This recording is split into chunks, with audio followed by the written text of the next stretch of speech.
Hi, everyone. Good afternoon. All right, let's get going. I have some updates on now what was once BIF, now it's BID, and hopefully we'll get it to BIB. That was my joke for the day. All right. Okay. Thank you. Thank you so much. Get it? All right. All right. As you all saw yesterday, the president and a bipartisan group of senators announced a deal on historic infrastructure investment that will drive economic growth and create good-paying middle-class jobs. The president is deeply thankful to these senators who he's worked closely with these past few months. This will mean breakthrough investments in our roads and bridges, in public transit and rail, connecting every American, including underserved rural areas, to high-speed internet, the most significant investment in clean energy transmission and electric vehicle infrastructure in our history, as well as historic investment in clean drinking water. Combined with the president's Build Back Better agenda, the bipartisan deal will help us create 2 million jobs a year for the next decade. This deal is going to create good-paying union jobs, building roads and bridges, working on rail, building unprecedented infrastructure for electric vehicles, replacing poisonous lead water pipes that are hurting our children, building new, more resilient structures. Yesterday, 67 senators, which includes 17 Republicans, 50 Democrats, voted to move forward with consideration of this package, which is not only welcome because of the life-changing benefits, as I just listed out, this plan would mean for the American people, but also because of the healthy signal about American democracy it's sent to the world. And the president's colleagues in both parties deserve enormous credit for that. There's an incredibly broad and diverse coalition behind this deal, as you all know, ranging from the Chamber of Commerce to AFL-CIO and including the nation's governors and mayors, building trades, and majorities of Republican and Democratic voters. Last week, an analysis led by John McCain's former economic advisor found that its benefits would overwhelmingly flow to middle class and working families as it helps create millions of jobs. A new poll out just this morning for Monmouth shows an overwhelming 70% of the public supports this infrastructure package. And the president is also fighting for his Build Back Better agenda, which would make transformational investments in human infrastructure and on climate, on education, the care economy, and on making health care affordable while extending the biggest middle-class tax cut in our history. Also today, today's GDP numbers are further proof of the progress we've had jump-starting our economy. With today's data, the U.S. economy has now made up the losses of the last 18 months and surpassed the pre-pandemic GDP peak. In fact, in the first half of this year, the economy grew at the latest rate in nearly 40 years. It took 2 years after the last recession to return to the previous level. Today, it took half as long. You can see how far we've come just by looking at where we were this time last year. In the second quarter of 2020, we saw the largest decline in GDP on record, a decline of more than 31%. That's the story of the president's economic plan, taking us from the worst time of our economy in history to one of the best. The reversal is no accident. It's the result of President Biden's plan to curb COVID and deliver economic relief to families, small businesses, and communities throughout the country.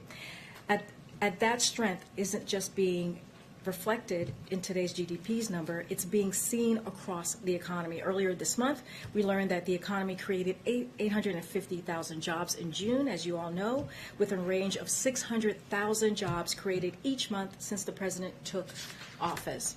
That's a total of over 3 million jobs created under President Biden. More jobs than any other president's first 4 months in history, and importantly, we're seeing better jobs with higher wages across the country. Recent independent forecasts from the Congressional Budget Office and the International Monetary Fund both doubled their projections for America's economic growth this year to the fastest pace in almost 40 years. The last time the economy was growing this fast, Ronald Reagan was telling us it was morning in America, and I think I was about 5 years old. So there's that.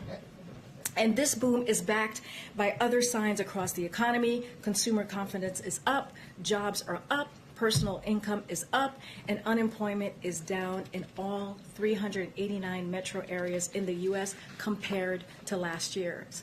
And today I wanted to provide another update, as Jen has been doing these past couple of days, on some of the innovative ways we are reaching Americans on the importance of getting vaccinated. As we work to get more shots in arms, we're doubling down on empowering trusted messengers, which have been key to this process, to talk to their communities about the vaccines, including doctors across the country. We have been working with local doctors and local stations to get Americans their facts and answers questions.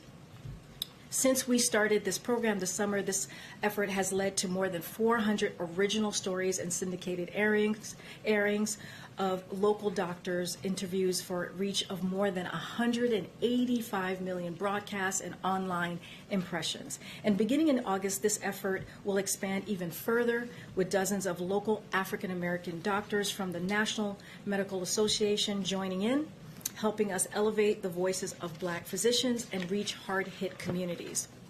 Finally, a brief preview of the President's remarks later this afternoon. The President will deliver remarks on COVID-19 virus, about where we stand, the progress we've made, and the steps we need to take now to address rising cases in the nation. He will send a strong message to all Americans, unvaccinated and vaccinated, about the need to stay vigilant in our fight against the virus.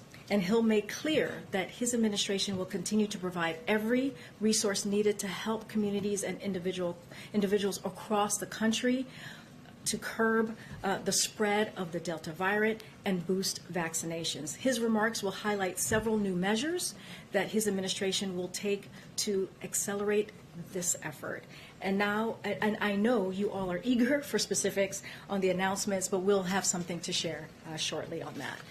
You want to take it away, Alex? Sure. So my first question is going to be on specifics, actually, so whatever you can share would be helpful. There's been a lot of questions about how exactly it would work.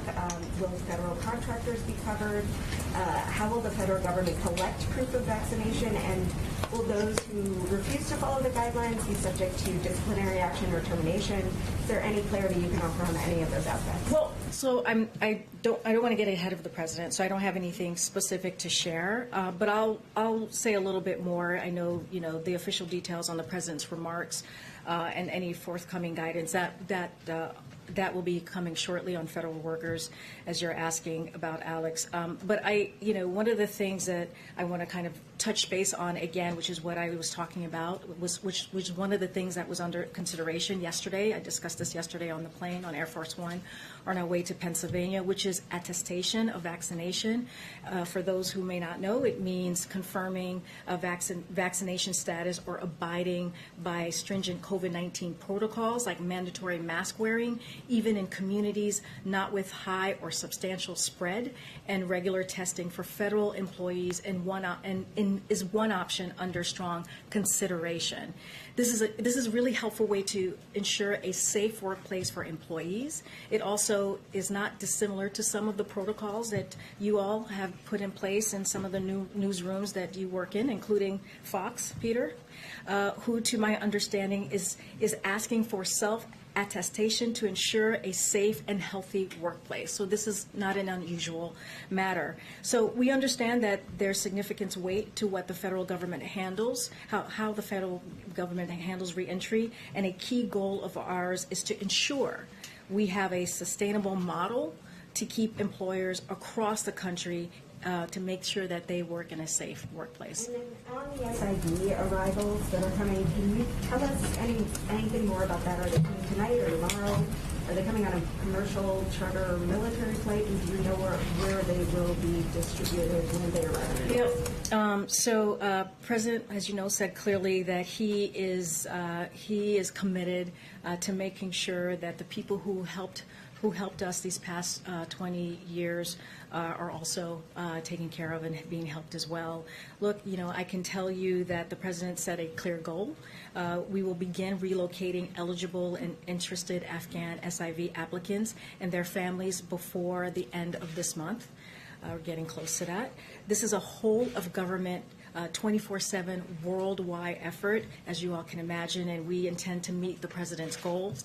Out of just extreme caution, as you can imagine, Alex and others, and consideration for their safety and security and privacy of the Afghan special immigrants and their families, we're not going to discuss or confirm any details of flights at this time. And then one more on the GDP report that you mentioned.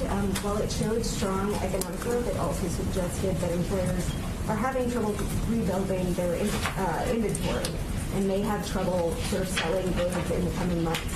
And while you guys have said that inflation is just an immediate concern, doesn't that suggest that there could be lingering inflation effects in the long run if companies are not able to build up some of those inventories because of supply chain bottlenecks? So just to say a little bit more, just to reiterate, like today's GDP's numbers are further proof of the progress we've made in jumpstarting our economy, as I mentioned. With today's data, the U.S. economy has now made up the losses of the last 18 months and surpassed the pre-pandemic peak, as I mentioned. In fact, the last first half of the year, the economy grew at the fastest rate in nearly 40 years, and it took 2 years after the last recession to return to the previous level. Today, it took half as long.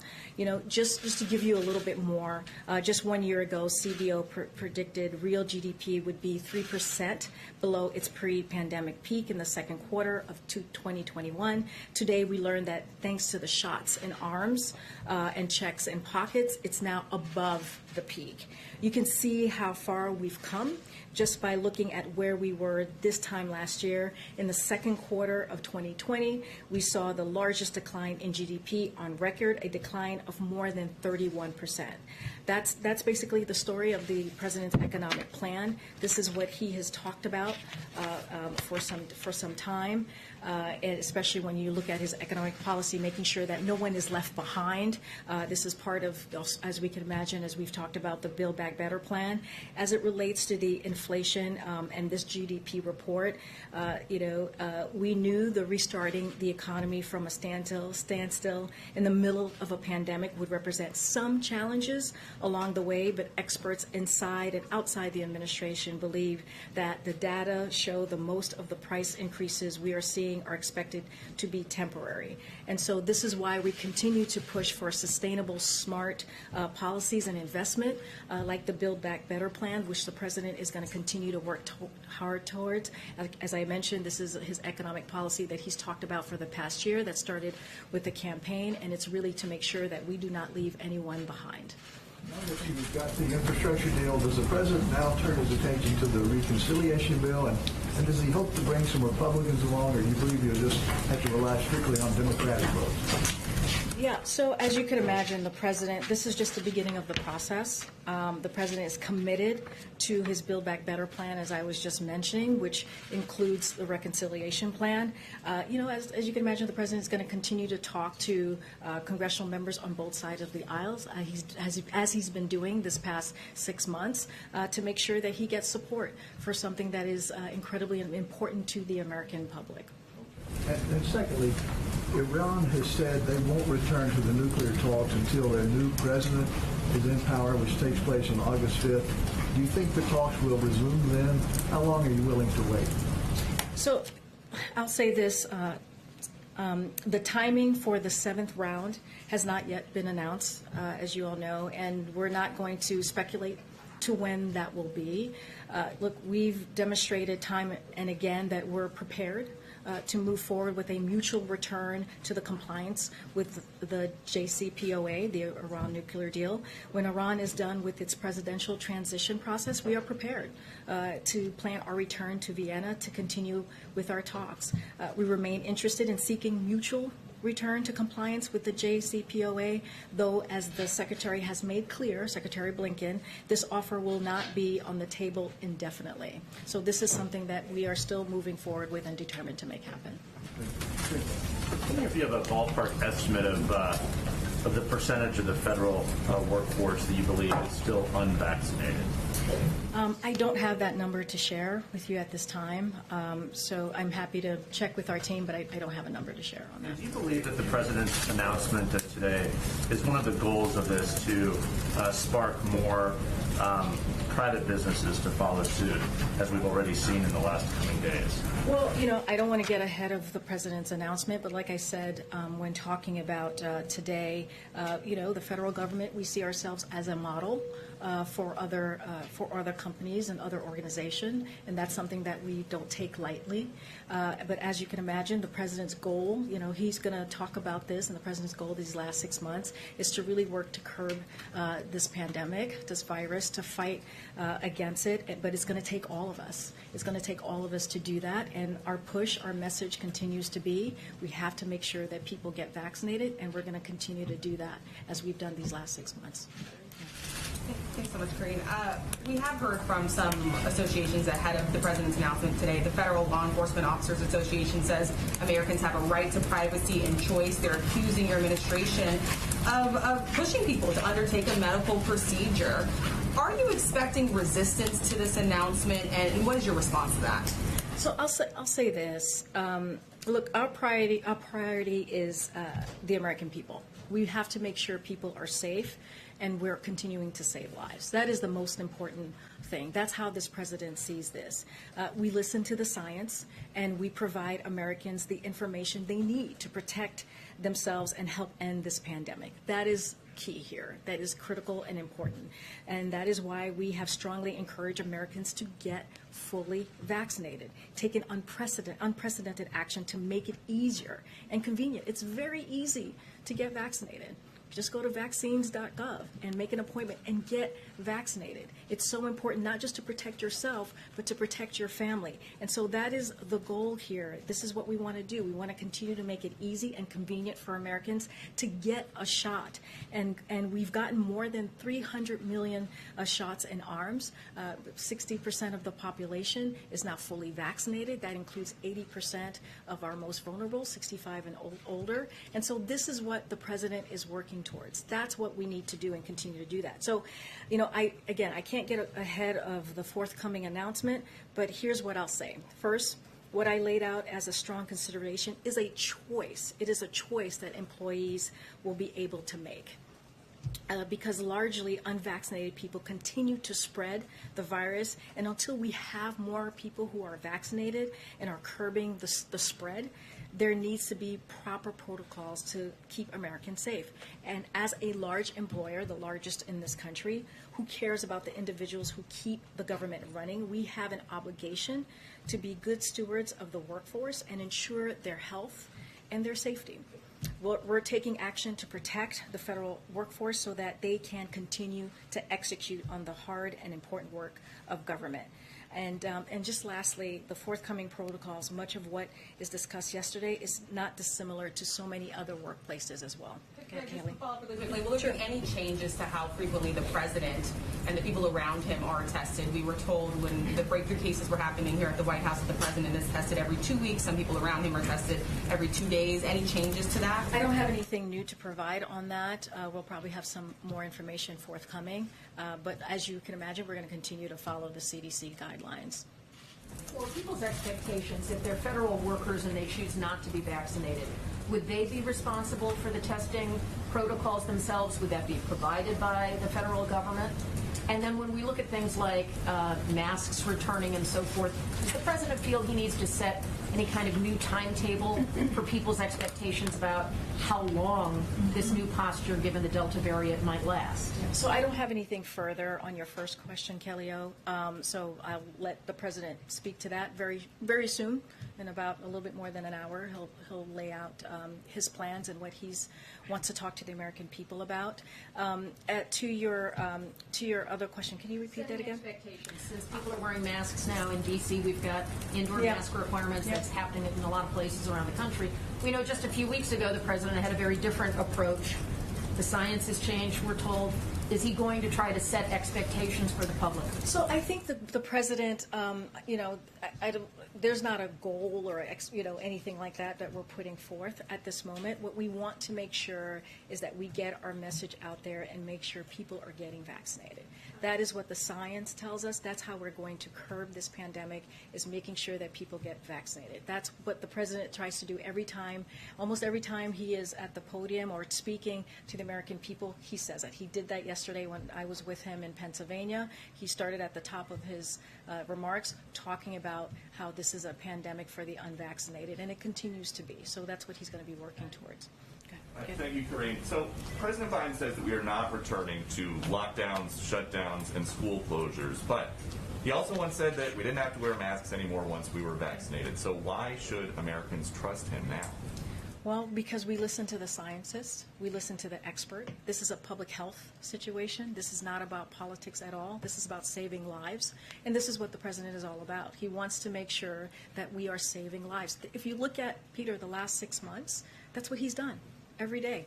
And you see that in the numbers. Now we're at a point where we have to double down and make it very, very clear to people that we can't let the pandemic win. We have to continue to fight. So if you're listening to the science, if scientists come to you at some point down the line and say it is our opinion that there should be shutdowns and there should be school closures, you would do that? Well, we listen to, like I said, we listen to the CDC and the expert and their guidance. The CDC is a body that is very well respected, and we follow their guidance. And after this new guidance came out, the head of the American Federation of Teachers, Randy Weingarten, came out to say we are going to try to open up schools. Is that good enough for the president, just trying? Well, the president and the Secretary of Education has been very clear. By this fall, they want to see all schools open. They've been very clear about that the last 6 months. That's why in the Historic American Rescue Plan that he signed into law in April, there are resources in that plan to make sure that schools are able to open up safely, that schools have the resources to have the PPE, to get that ventilation. And so the president had that in mind when he put together that plan and signed it. But now that after the plan was out there, now after this new guidance, the teachers are saying they're just going to try. Is that okay? Well, we're going to continue to work closely as we have with local governments, with the teachers, as we've done and continue to have those conversations. I want to add, though, that nearly 90% of teachers are currently vaccinated. That's a good sign. Now we just have to make sure we also protect our kids, right, in school. We protect the other administrators at school, people who are immunocompromised, and that's why the CDC put out that guidance, making sure that people are wearing masks in schools. And last one, just because you talk about this administration having a priority of protecting the American people, can you help us understand why is it that the federal government is asking vaccinated Americans to wear masks to stop the spread of COVID-19, but at the same time, federal agents are also releasing COVID-19 positive border crossers into small towns in Texas? How is that? Well, let's step back for a spread? second, because this is okay, very interesting. I'm sure everything's fine. Something I said? It could be. But you did laugh at my joke, so maybe that's a reaction to laughing at my joke. Okay, so I just want to be very clear here. I do want to answer your question, Peter.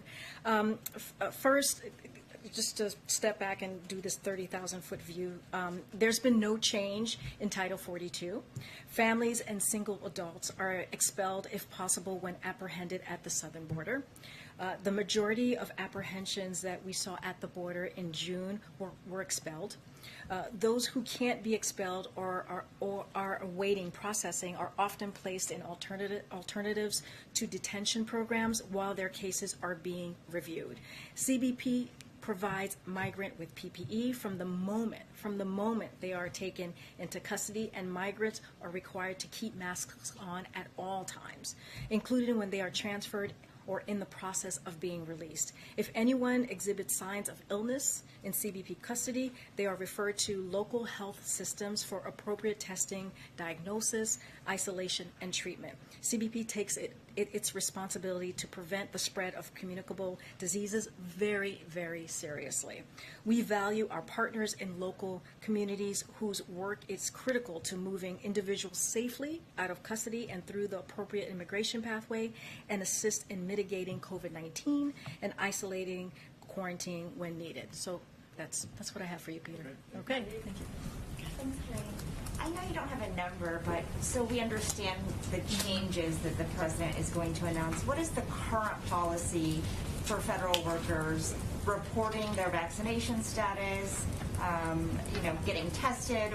What does that look like? I'm going to not get ahead of the president here. Again, I mean right now. I don't have anything to share with you about what the current policy is at this moment. I'm happy to go back and check with the team and see what we can get from that, for you on that. But I also don't want to get it ahead of the president. He'll talk about this himself, and I just don't want to get ahead of him. Okay. So nothing to share on whether workers have to report anything? No, I don't have anything to share.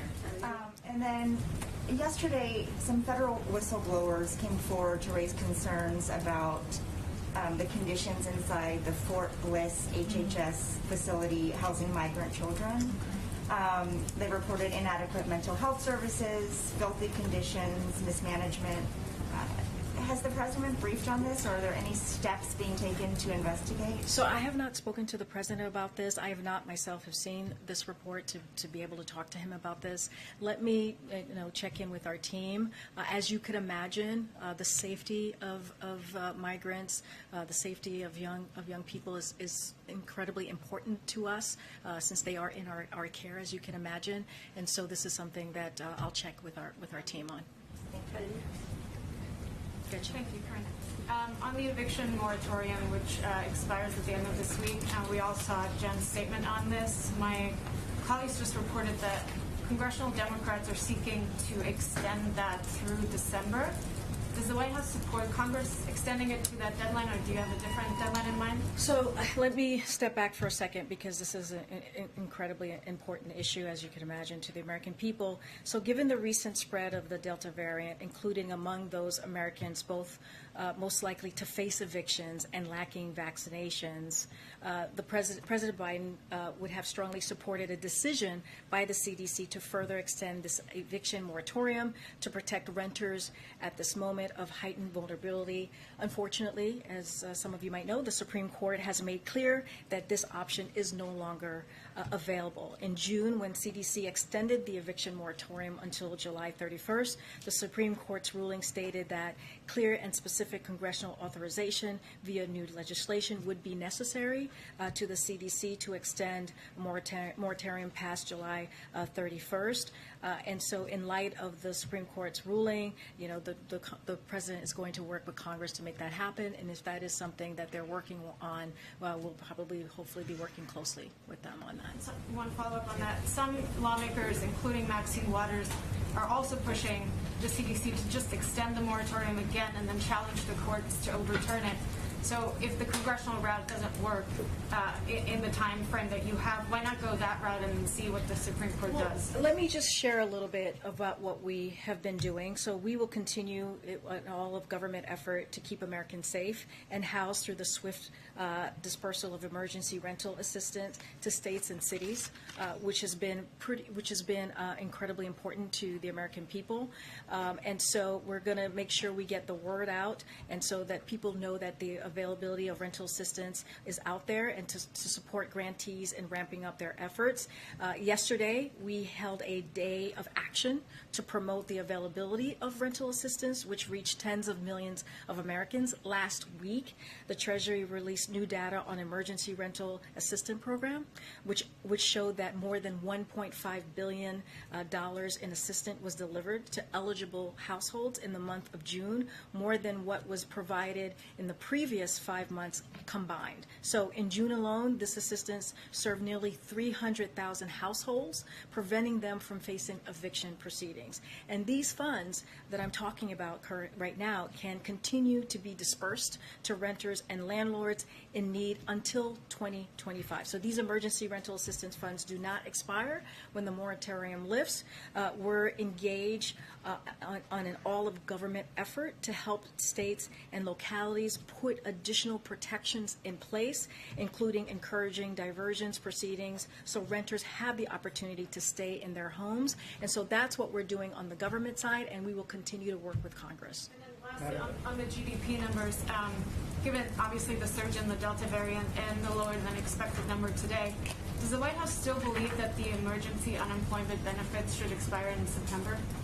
Well, it's set to expire in September, as you just mentioned. That is something that we're going to keep an eye out. Look, our country and our economy are in a much stronger place than we were in January. That's just a fact. I talked about the more than 3 million Americans who are back at work, and and unemployment claims have more than halved. So we know the vaccines are working, including against the variants, at protecting against severe cases, deaths, and hospitalization. And so when it comes to the economy, there are no significant signs at this point of the Delta variant's impact, and would expect that much of the economy impact would be felt in the communities with lower vaccination rates, as we've been talking about. That's why we're doubling down on our efforts to ensure we're reaching Americans with vaccine where they are. So that's going to be our focus in the meantime. Thanks, Karine. I know you don't want to get ahead of the president's remarks, but I wanted to ask about communications strategy. You've been calling this the pandemic of the unvaccinated, the pandemic of the unvaccinated. But that's not really the case. Vaccinated people are getting it. They're spreading the virus. Even if they're not hospitalized, why does the White House feel that calling it the pandemic of the unvaccinated is effective? Well, let's just bring that back just a second.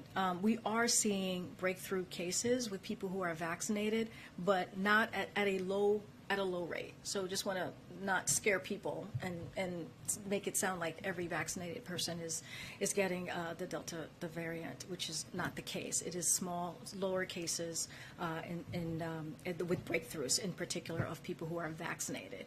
But what has changed, as you know, is because the people the vaccinated folks who are having those breakthroughs, they can spread it now. And so that is something that is something that we should be concerned about, which is why the CDC guidance has changed, which is why they are asking people to wear masks outside, I'm sorry, not outside, indoors, inside. And so we're asking people to mask up. So the thing is, if people were to get vaccinated, then we would be in a better place to beat back the virus, including the Delta variant. And so we have to continue to make sure the unvaccinated are getting vaccinated. When we were talking about this 2 months ago, the Delta variant was at 1%. And so, and we were seeing, we were vaccinating people. We were seeing the numbers go up in vaccinations. And now we're at a point where, people are just not doing that. And we know for a fact, it's easy to get that vaccine. It's free. It's accessible. So that's why we're saying it is the pandemic of the unvaccinated, because that is why we're seeing this variant really taking over in hospitals right now. Hospitalization, more than 97% are people who are not vaccinated. Can I also ask you about the president is reportedly meeting with some Democrats about protections for Dreamers. Can you talk about that meeting? And can you also share what type of concrete action is the president going to be doing moving forward on this? When are we going to see the president use some of the kind of political muscle that he has on other priorities, say getting out on the road, for example? Yeah, well, he's having this meeting today with congressional members. I think that's one way that he's, moving forward and being very active on this. He talked about, he was asked about it when during his town hall last week in Ohio. He was incredibly passionate, as you probably remember, in talking about DACA. So, in light of the ruling on DACA recently, the president wanted to hear from legislators on this and discuss the path forward on DACA. To your point, he is being active in this process. And as you all know, the same day President Biden said that the Department of Justice intends to appeal this decision in order to preserve and fortify DACA. And so that's incredibly important. And as the court recognized, the Department of Homeland Security plans to issue a proposed rule concerning DACA in the near future. The president also repeatedly called on Congress to pass the American Dreams Act and Promise Act. So today he's meeting with Congress and going to have that conversation on the path forward. So he's indeed very engaged. Why not put it on the guidance? The meeting was not on the guidance. Oh, because it's not a public meeting. It's a meeting to have a real discussion with congressional members on how to move forward. Thank you. Madam? Will the president, as commander-in-chief, require members of the military to get vaccinated? I don't have anything to share, more to share on that particular piece. As you can imagine, these are decisions that departments and agencies have to make, and they're not easy decisions to make. The VA was able to do that. They had to go through their process to make that happen, and it was specific for folks who are dealing in the public health sector. A quick follow-up. So would President Biden be comfortable with unvaccinated members of the military going to places around the world where vaccines are not widely and readily available to those populations? Look, I'm not going to get ahead of, again, the president's going to be speaking in less than an hour, so I don't want to get ahead of him. Clearly, his goal is to make sure that people are safe. He wants to make sure his military members are safe as well, and so that is what he's going to lay out today in his speech. Madam? Question about the unvaccinated. Based on the administration's outreach to communities, does the White House know more about why certain Americans are still hesitant or resistant to getting the vaccine? Well, as you know, it's an individual choice. There are reasons for for different Americans or people who are living here to not get the vaccine. But our job is to make sure that we continue to have trusted voices, to make sure that we listen to the science, to make sure that we have that public health education out there to let people know how important it is to get vaccinated. I don't know, the different reasons of why people are not getting vaccinated. There are an array of reasons. Misinformation is one of them. Disinformation is one of them, which we had the Surgeon General was here not too long ago talking about that and what the data that he had to share and how dangerous that was or that is to many Americans. But our job right now, and as we have continued, as we're going to continue to do, as we have done, is to make sure we get that information out there and people understand and listen to the science and the health expert and get vaccinated. Some major companies announcing new vaccine policy.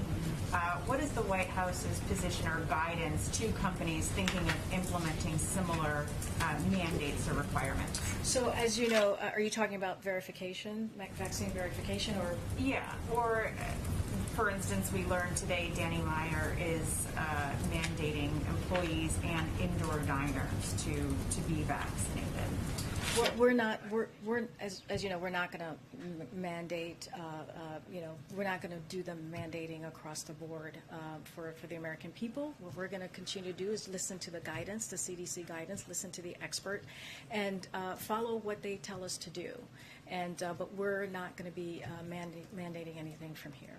Does the White House, though, encourage companies to implement their own stricter policies? Yeah, they have the flexibility to do that. They are private companies, private organizations. They have the flexibility to do that, to put in mandates that works for them, that's important to keeping their staff safe, and that is important. You totally have to wrap. Oh, okay. I'm Just wait. Oh my goodness. I'll take one more. Karine, can I ask a question about travel restrictions? Thank you Go very ahead. much. Go ahead. What is the difference to the administration between a vaccinated American traveling to Europe or the UK or any other country that the U.S. has travel restrictions on and potentially bringing back the Delta variant or some other strain of COVID and someone who's vaccinated from one of those countries coming here and potentially bringing one of those variants with them? So let me, the travel restrictions comes up often. I'll say this for now. The administration understands the importance of international travel and is united in wanting to reopen the international travel in a safe and sustainable manner. The reopening process is guided by the science and public health. Given where we are today with the Delta variant, as you were just laying out, Francesca, the United States will remain existing travel restriction at this point for a few reasons.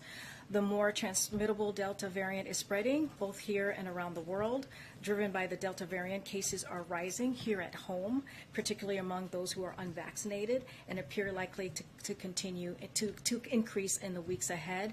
And the CDC just advised Americans against travel to the UK this past Monday, given their surge in cases. Any travel from any other countries, I would refer you to them.